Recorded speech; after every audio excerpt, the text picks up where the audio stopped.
नमस्कार विद्यार्थीगण। आज हम 16 पाठ पढ़ेंगे पानी की कहानी। इसी पाठ के अंतर्गत लेखक ने क्या बताया है। मैं आगे बढ़ा ही था कि बेर की झाड़ी पर से मोती सी एक बूंद मेरे हाथ पर आ पड़ी। लेखक जा रहे थे और जाते समय एक झाड़ी उनके नज़दीक आई और वहाँ पर एक मोती सी बूंद उनके हाथ पर आ पड़ी थी, है ना। पानी की कहानी में हम यही पढ़ेंगे कि लेखक ने पानी के बारे में क्या बताया। मेरे आश्चर्य का ठिकाना न रहा। कि आश्चर्य ठिकाना नहीं रहा कि आश्चर्य कैसे हो गया कि पानी की बूंद कहाँ से आई, जबकि पानी की बूंद कहाँ पर थी, झाड़ी पर थी। जब मैंने देखा कि ओस की बूंद मेरी कलाई पर से सरक कर हथेली पर आ गई।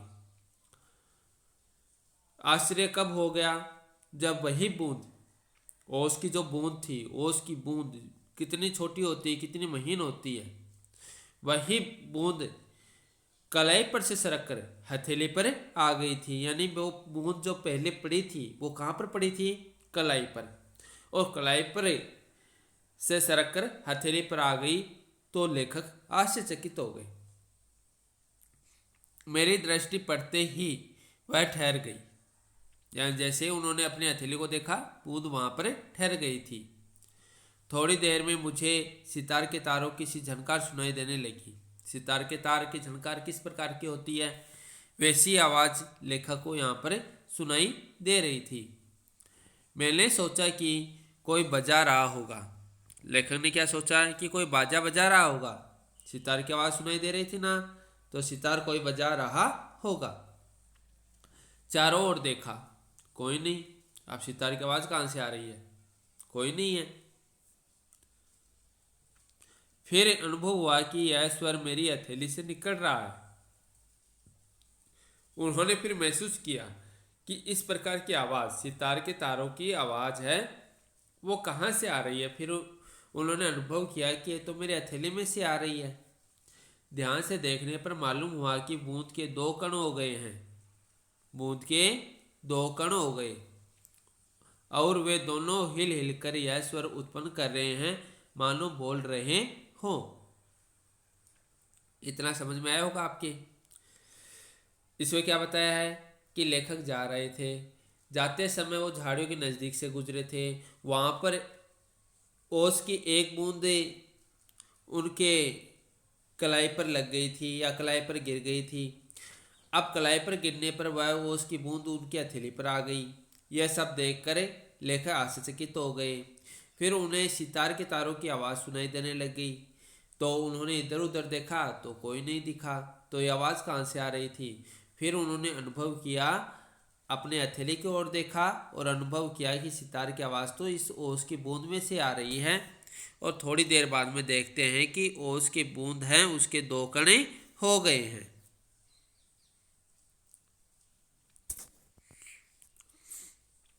और वो उसकी बूंद ऐसे लग रहा था जैसे कुछ कहना चाह रही हो। उसी सुरीली आवाज में मैंने सुना, सुनो सुनो। मैं चुप था, लेखक चुप थे, और बूंदे क्या कह रही थी, सुनो सुनो। फिर आवाज आई, सुनो सुनो। फिर से आवाज आ रही है। अब मुझसे न रह गया, उनसे रहा नहीं गया और मेरे मुख से निकल गया, कहो कहो। मुख से क्या निकला, कहो कहो। कि कहो, क्या कहना चाहती हो। ओस की बूंद मानो प्रसन्नता से हिली और बोली, मैं ओस हूं। लेखक कहते हैं, मैंने कहा जानता हूं, लोग मुझे पानी कहते हैं, जल भी कहते हैं। मालूम है, मैं बेर के पेड़ में से आई हूं। झाड़ी है ना, झाड़ी, वो बेर का पेड़ होता है। क्यों होता है, क्योंकि बेर हैं वो झाड़ियों के लगते हैं। तो झूठी, मैंने कहा और सोचा, बेर के पेड़ से क्या पानी का फव्वारा निकलता है। यानी यहाँ पर बताई गई है कि ओस की बूंद है वो पेड़ पौधों पर रहती है, और जो व्यक्ति वहाँ से गुजरता है, निकलता है, तो वो ओस की बूंद उसके लग जाती है। तो यहाँ पर एक कल्पना श्रृंखला के आधार पर कवि ने, लेखक ने बताया है कि ओस की बूंद किस प्रकार से उसके ऊपर गिरती है और ओस की बूंद फिर उससे क्या बातें करती है। ये इसकी बातें करना एक कल्पनाशीलता है ना। ओस पानी कभी बोलता है क्या, नहीं बोलता। ये लेखक की कल्पनाशीलता है। इसके माध्यम से लेखक बताना चाहता है कि पानी है वो हमारे लिए कितना उपयोगी होता है, हमें किस प्रकार संरक्षण करना चाहिए। ये बातें लेखक इसके माध्यम से हमें बताना चाहता है। तो लेखक यही बताना चाहता है कि पानी का एक पर्यायवाची शब्द भी होता है जिसको जले कहते हैं। और ओस की बूंद क्या कहती है लेखक को कहती है कि मैं बेर के पेड़ में से आई हूँ। तो लेखक कहते हैं झूठी मैंने कहा और सोचा बेर के पेड़ से क्या पानी का फुहारा निकलता है।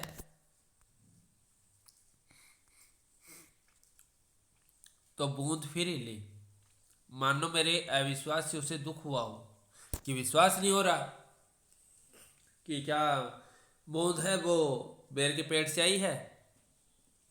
सुनो, मैं इस पेड़ के पास की भूमि में बहुत दिनों से इधर उधर घूम रही थी। कौन कह रही है बात है? ओस की बूंद कह रही है कि मैं पेड़ के पास की भूमि में बहुत दिनों से इधर उधर घूम रही थी। मैं कणों का हृदय टटोलती फिरती थी, फिर एकाएक पकड़ी गई। कैसे? मैंने पूछा। लेखक ने पूछा कैसे पकड़े गई तुम? वह जो पेड़ तुम देखते हो ना, वह ऊपर ही इतना बड़ा नहीं है, पृथ्वी में भी लगभग इतना ही बड़ा है। कि पेड़ होते हैं तो पेड़ की जड़ें हैं वो नीचे गहराई तक जाती है ना। तो उसकी बात कर यहाँ पर ओस की बूंद कह रही है। उसकी बड़ी जड़ें अंदर तक गहराई तक जाती हैं, फिर छोटी जड़ें, फिर उस जड़ के अंदर कुछ अनेक प्रकार छोटी छोटी जड़ हो जाती हैं। और जड़ों के रोए हैं, वे रोए बड़े निर्दयी होते हैं। वो जैसे असंख्य, असंख्य मतलब जिसकी कोई गिनती नहीं की जा सके, जिनको गिना नहीं जा सके, जो संख्या में बहुत ही ज़्यादा हो, तो असंख्य जल कणों को वे बलपूर्वक पृथ्वी में से खींच लेते हैं। कुछ तो पेड़ एकदम खा जाते हैं और अधिकांश का सब कुछ छीन कर उन्हें बाहर निकाल देते हैं। अब इस पैराग्राफ में क्या बताया है? इस पैराग्राफ में बताया है कि बूंद है वो हिलती है और ऐसा लगता है बूंद के हिलने से कि यह तो अविश्वास हो रहा हो। बूंद हिलती है और बूंद के हिलने से अविश्वास प्रतीत होता है। बूंद बताती है कि मैं तो बहुत दिनों से इधर उधर घूमती हूँ, है ना, लेकिन आज तो पकड़ी गई। अचानक ही पकड़ी गई। एक होता है अचानक ही पकड़ी गई। अब बूंद बताती है कि जो पेड़ तुम देख रहे हो ना, वो ऊपर से इतना बड़ा नहीं है, तो क्या है, उसके नीचे जड़ें हैं, और छोटी जड़ें भी होती हैं, जड़ों के रोए भी होते हैं, वह नीचे तक जाते हैं। और जो असंख्य जल के कण होते हैं ना, उनको पृथ्वी में वो खींच लेते हैं। और कुछ पेड़ तो एकदम खा जाते हैं मतलब जल होता है, पेड़ जली तो पीते हैं, और अधिकांश का सब कुछ छीनकर उन्हें बाहर निकाल देते हैं। क्रोध और घृणा से उसका शरीर कांप उठा। किसका? ओस की बूंद का। गुस्सा आ गया, नफरत होने लग गई। तुम क्या समझते हो कि वे इतने बड़े यूं ही खड़े हैं? उन्हें इतना बड़ा बनाने के लिए मेरे असंख्य बंधुओं ने अपने प्राण नाश किए हैं। मैं बड़े ध्यान से उसकी कहानी सुन रहा था। ओस की बूंद कह रही थी पेड़ पौधे इतने बड़े नहीं हुए, उनके लिए न जाने कितने ही लोगों ने अपने प्राणों की कुर्बानी दी थी। तो पेड़ों को छोटा एक पौधा होता है, उस पौधे में पानी डाला जाता है, धीरे धीरे उसको बड़ा किया जाता है और फिर जाकर वो एक पेड़ बनता है। एक पौधे को एक पेड़ बनाने में कितने साल लग जाते हैं और तब जाकर वो एक पेड़ बनता है। तो पेड़ों को लोग अपने प्राणों से ज़्यादा भी सींचते हैं। तो इसीलिए बताया है इसको कि मेरे असंख्य बंधुओं ने अपने प्राण नाश किए हैं, तब जाकर ये पेड़ बना है। एक पौधे से एक पेड़ किस प्रकार से बना है। अब वो अपनी कहानी सुना रही थी। क्या सुना रही थी? हाँ, तो मैं भूमि के खनिजों को अपने शरीर में घुलाकर आनंद से फिर रही थी कि दुर्भाग्यवश एक रोए से मेरा शरीर छू गया। एक रोए से मेरा शरीर छू गया। किसका शरीर छू गया? ओस की बूंद का। ओस है ना, उस बूंद का एक रोए से उसका शरीर छू गया। मैं कांपी, दूर भागने का प्रयत्न किया, परंतु वे पकड़कर छोड़ना नहीं जानते। मैं रोए में खींच ली गई। रोया किसको बताया है?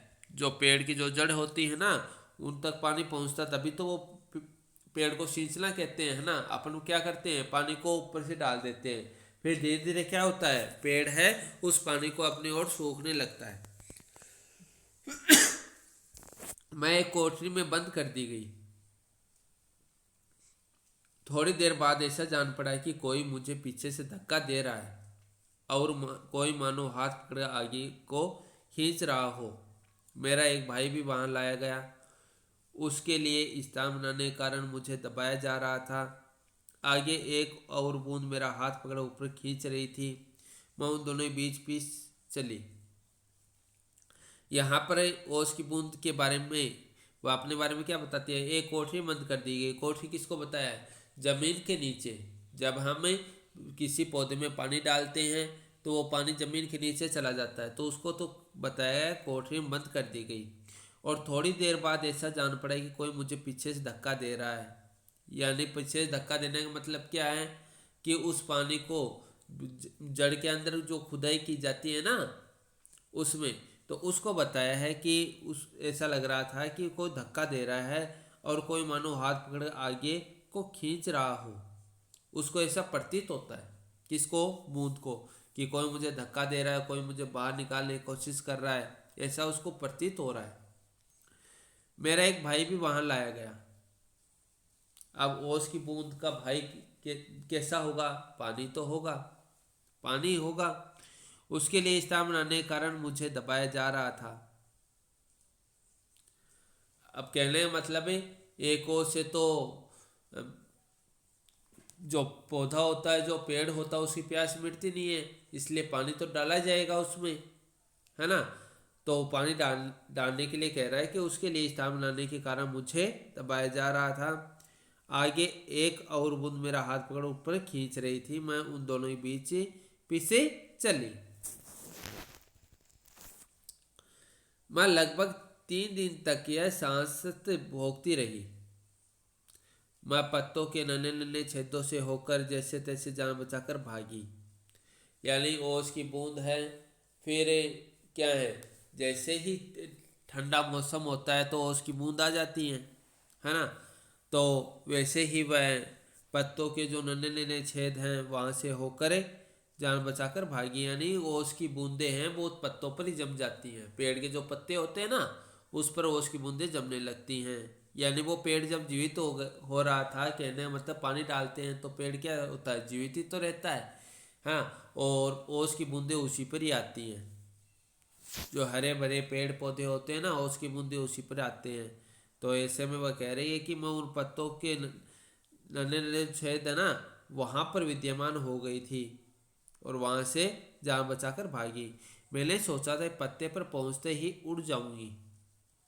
पत्ते पर पहुँचते हैं तो उड़ जाऊंगी, कहने का मतलब ओस की बूंदें कब सूखती हैं? जब सूर्य प्रकाश निकलता है तभी तो वो सूखती हैं। इतनी देर तक तो ओस की बूंदें उन्हीं पत्तों पर रहती हैं।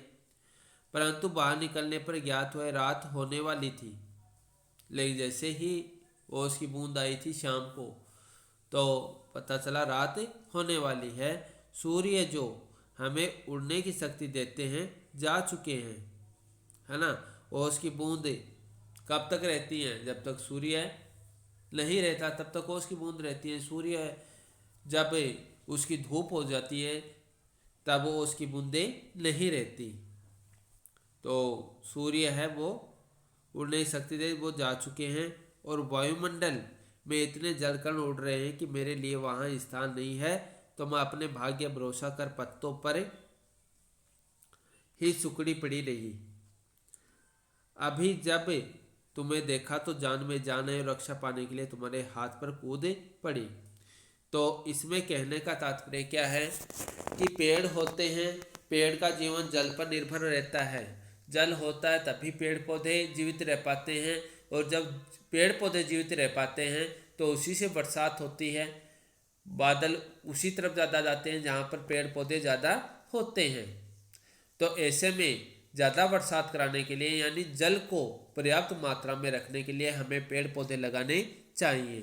यहाँ पर यही बात बताई गई है कि जो पानी आप पेड़ पौधे में डालते हो वही सर्दी के दिनों में ओस बन करके आपके सामने प्रस्तुत होते हैं। तो यहाँ पर ओस की बूंद भी इसी प्रकार की एक बूंद है जो अपना अस्तित्व रखती है। वह जो पानी आप पेड़ में डालते हो, फिर वही पानी आपको ओस के रूप में पत्तों पर देखने को मिलता है। और वह ओस कब चली जाती है? जब सूर्य निकलता है, सूर्य के प्रकाश में ओस है वो चली जाती है। तो आज हम इतना ही पढ़ेंगे, बाकी का चैप्टर हम कल पढ़ेंगे। धन्यवाद।